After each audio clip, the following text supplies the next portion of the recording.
All right, questions for the first round of lightning presenters. Questions? Any questions from the audience? Back there, yep. I'm John Sapples from the Cato Institute. I'm reluctant to ask this question because it's going to sound pessimistic and I don't want to, so I'll just put the facts out there. It's a question that applies to a lot of that I've heard at this conference. I'm by background a political scientist, and the oldest and in some ways the firmest finding of political science is that voters in general don't know much.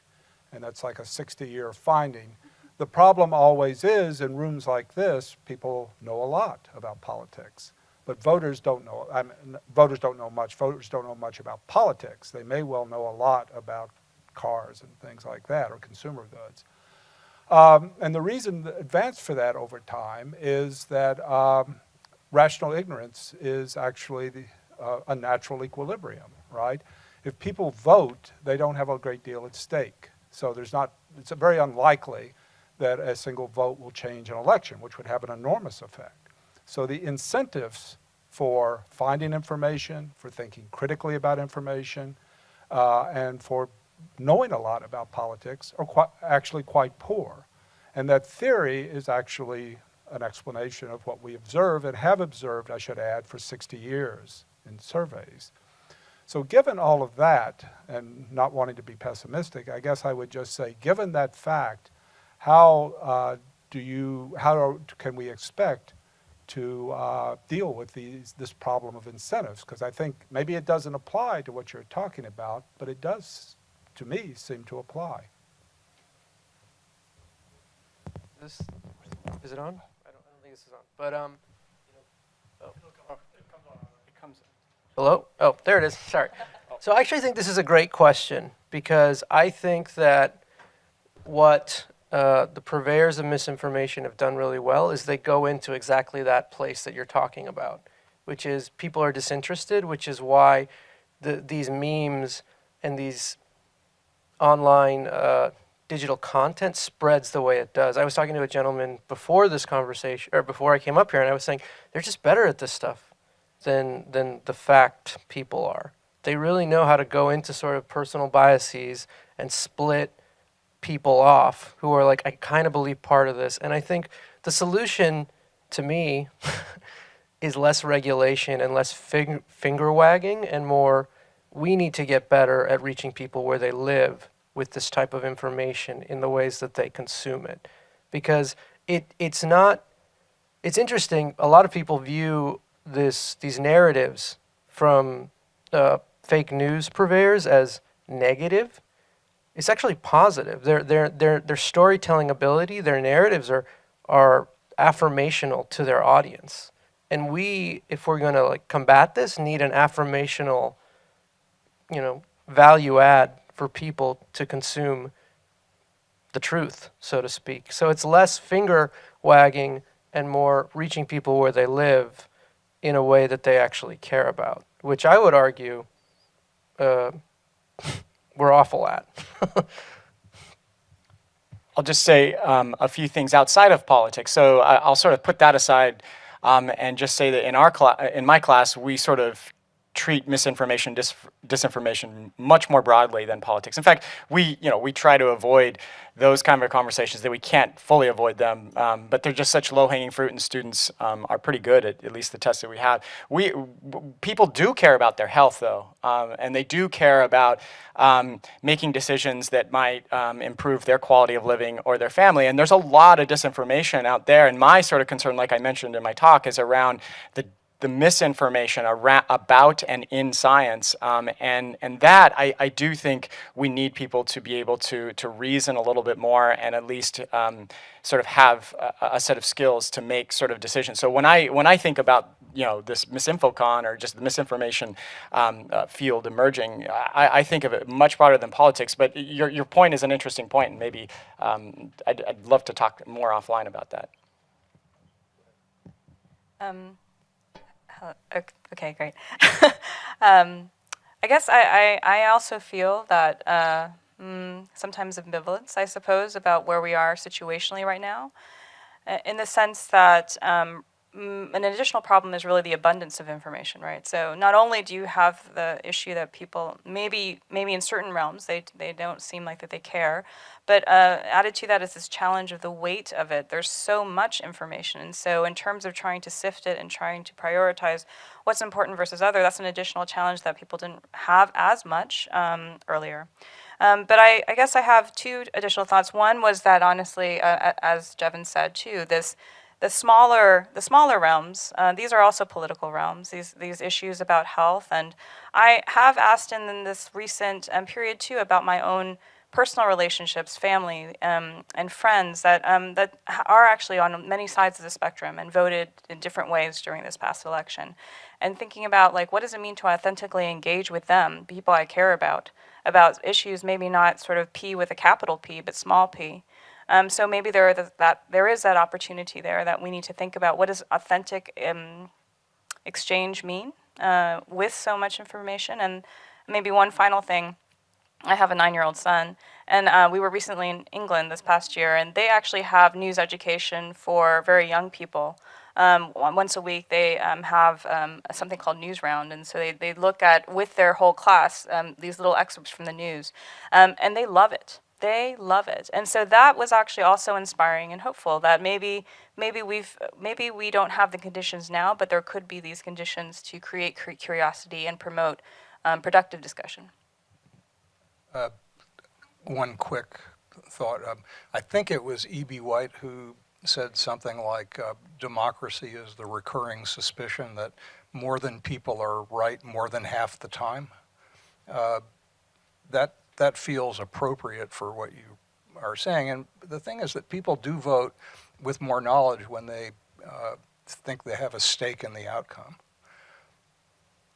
It seems to me that people have recognized in somewhat larger numbers than I anticipated that voting does matter. That 2016 was a shock to a whole lot of people who, forget the Jill Stein voters, but a whole lot of people who just said, screw it. She's going to win, doesn't matter. That was a shock to the system, and the result of that, the profound changes that have been occurring in this country, really major changes and going to go accelerate at the current status quo, is something people have taken seriously. So I think there's more interest now than there was. And it may be that low information will always be a problem, but the closer it gets to home, the more information. From my ancient studies in political science, which was my major, seems possible that there will be some willingness and needing of more information. Thank you. That was a great question. Next question. Do we have a next question? Thank you. Please state your name, affiliation, make it brief, and make sure it's a question, please. Thank you. Will do, Dwight. This is, I am Nick Adams from the Goodley Labs. This question is especially for Jevin and Dan, but anyone else on the panel, sure. And I'm really channeling Dana Boyd from the Data and Society Institute. She has a concern that if we just teach people media literacy or news literacy, that you're actually giving people the ammunition they need to kind of weaponize doubt, that everyone can learn to call bullshit on anything, and that maybe we need some way to not just arm individuals with this doubt, but to have a broader, maybe consensual framework for people to understand media literacy. Maybe it's something like the Public Editor Project, but I'm just curious, how would you respond to that since you're actually arming people with doubt in her framework? Yeah, and actually, I'm a huge fan of Dana's work, and she's always very provocative in her questioning, and really, and I'm familiar with that writing. I still don't think it's a good reason not to arm people with critical reasoning and skills for understanding their digital environments.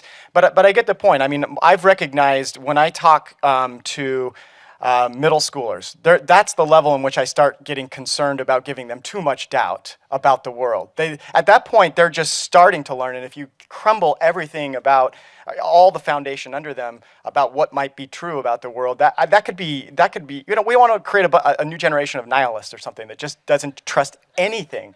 And so that's where I'm more concerned necessarily than arming people with the ability to then know how to manipulate the system. That's going to happen no matter what. So I still think we should be teaching critical reasoning, but where I have pause is in having them question everything. So I'll give you one last example.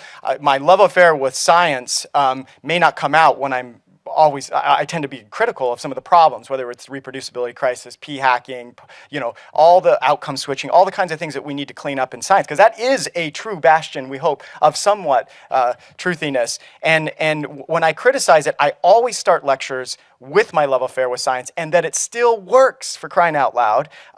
And you still fly in, 747s. You still, we still have these beautiful things called vaccines that are saving millions of people's lives. But I still think it's okay to have even that middle schooler question the things that they're hearing, especially when it deals with their health and stuff. First of all, the airlines are retiring the 747s. That's right. New and greater. Back to the Concorde. I share the affection for Dana. She's been one of my favorite people for a long time, and I think that what you're referring to was a hypothesis more than a conclusion. It needs a whole lot of testing, which we've done very little of. We need so much more data research in this field. But the part of bringing news and media literacy, and I think embedding it in other things as opposed to making it a topic, really is going to be the best way.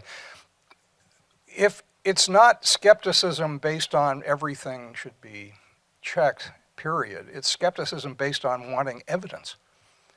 So when her worry is that people become skeptical of everything, for example, science or vaccines or whatever, well, that's often based on actually no evidence or lies. So I want to build critical thinking with a foundation of fact as opposed to a foundation of belief, which is the part that worries her a lot and it worries all of us.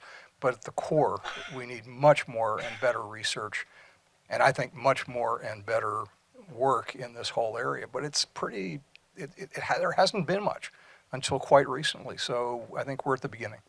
Well, I do want to join your comment with the gentleman comment over here, which is, I think part of this is it's emotional.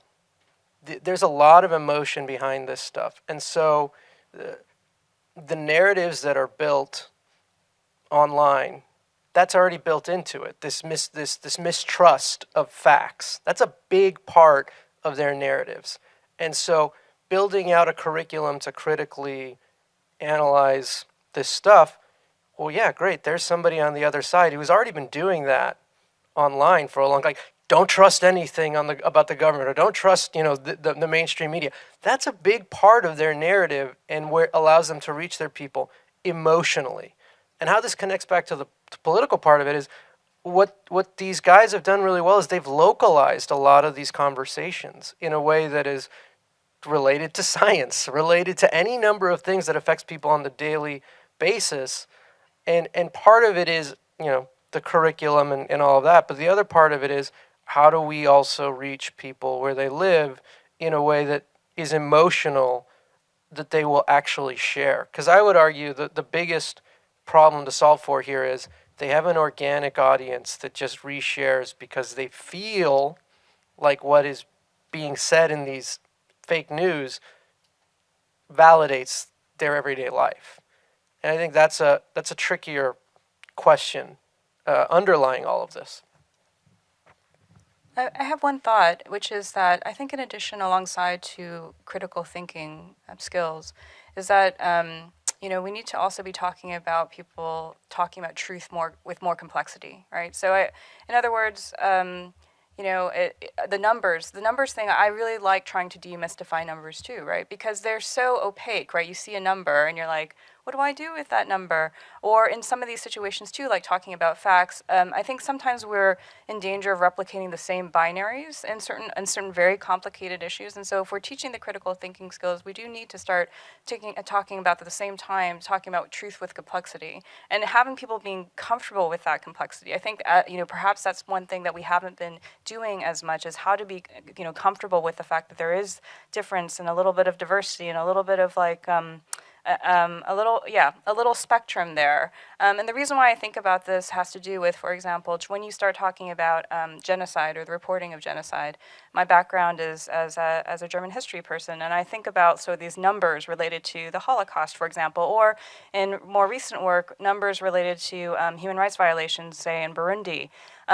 It's not to say that these events aren't happening. How concrete can you be about these numbers? The reports are very difficult, and you try to gather as best as you can, not to undermine the scientific process, not to undermining a very good reporting process. So how do you teach trust in that critically, as well as, I think, trying to give people a vocabulary for complex thinking? And that would be, I think, those are the two things I would say hand in hand. Thanks, Nick. That was a good question. We have time for one more question. Yeah, there in the back. Gleb Saporsky with the Pro-Truth Pledge. So something that I was noticing, there's a lot of focus on fighting bullshit, and so on. And I'm wondering, how much focus is there on the opposite aspect of fighting misinformation, which is loving truth, caring about truth, which is a really different emotion, taps at really different things. And that's something I haven't yet heard about, spoken of.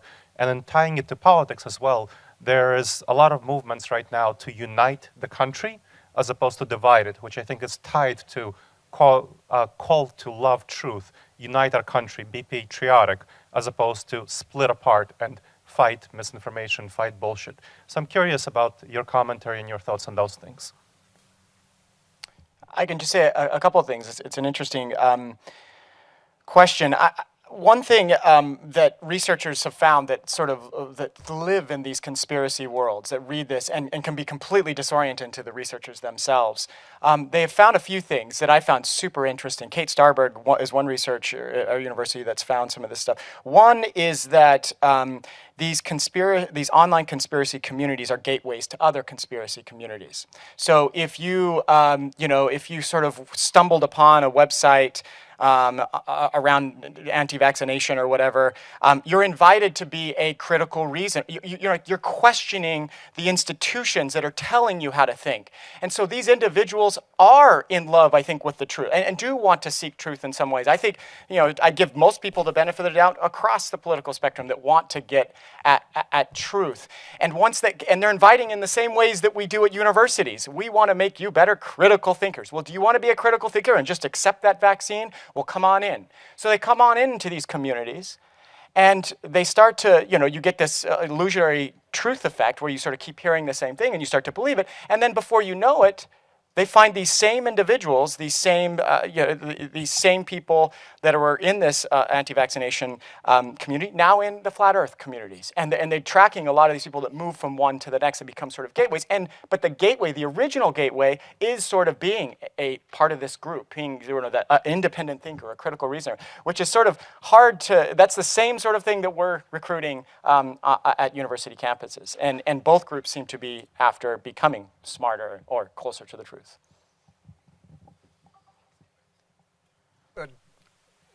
Truth, capital T, is different than reality.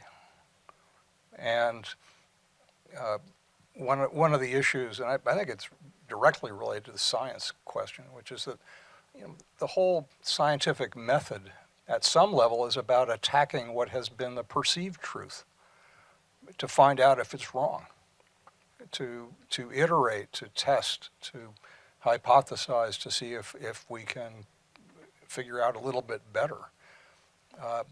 And to the point just made, everything is complicated, and we treat things as if they're not. That's one of the worries in saying, yeah, believe the truth. I really want people to believe in nuance and to understand. Well, anyone who is in a family, and which would include everyone here, knows that life is complicated. Yet oddly, we turn everything into binary yes and no, true or not. So we have a lot of work to do on I want truth with various meanings, but I want fact-based, evidence-based truth. I think in addition to all of that, we have to facilitate conversation in a meaningful way, in a serious way, that allows people to feel safe to say how they feel. And that may sound Pollyannish, but the internet does a great job of siloing people by belief. And that truth is relative to those beliefs online, which is why those various Reddit channels and everything else are so popular. People just want to feel like they belong. And part of that appeal is, here's a group of people that believes in this truth, and that truth is that these other people are idiots and don't know what they're talking about. And so the solution to that really is, how do we facilitate conversation and community in real life? Which, again, sounds Pollyannish and is probably not very useful, but, you know, similar to what he said in a family, you can say things online that you would never say to a person at a bar. You can say things online and you can participate in actions online that you never would do in real life. And I think part of it is figuring out that, solving for that binary, which is life is complex, truth is relative. How do we allow people to live in that in a way that they feel comfortable with each other, as opposed to going off to their sides of the room like little children and demonizing the other group. All right, so please join me in thanking our lightning round presenters. Thank you. That was fantastic. We're going to break for coffee. We're going to be back here in 10 minutes, so 11:05. 11:05, everyone. Thank you.